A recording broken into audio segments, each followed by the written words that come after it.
નમસ્કાર. સુપરસ્ટાર વિક્રમ ઠાકોરના ધર્મપત્નીનો આજે બર્થડે હતો ને આજે એવું સેલિબ્રેશન કરવામાં આવ્યું છે ને યાર, બહુ સુંદર મજાનું સેલિબ્રેશન કરવામાં આવ્યું છે ને પૂરી ટીમ સાથે સેલિબ્રેશન કર્યું છે.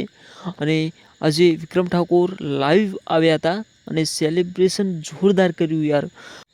સુપરસ્ટાર વિક્રમ ઠાકોરના ધર્મપત્ની એટલે કે તારાબેનનો આજે બર્થડે હતો અને સૌપ્રથમ તો તેમને હેપી રિટર્ન્સ ડે અને હેપી બર્થડે, તુમ જીઓ હજારો સાલ.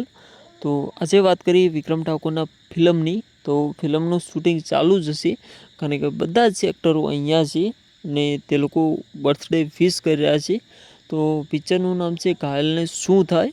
તો ટૂંક જ સમયમાં આવી રહ્યું છે પિક્ચર, તો જોવાનું ભૂલતા નહીં અને આપણી આ યુટ્યુબ ચેનલને સબસ્ક્રાઈબ કરવાનું પણ ભૂલતા નહીં કારણ કે નવી નવી અપડેટ તમને મળતી રહે. તો મળીએ એક નવા વિડીયોમાં, ત્યાં સુધી બાય બાય. પહેલાં તો તમે આ પૂરો વિડીયો જોઈ લો, કેવું સેલિબ્રેશન કર્યું છે ને કેટલી મજા કરી છે આ લોકોએ. તો સૌપ્રથમ આ પહેલો વિડીયો જોઈ લો.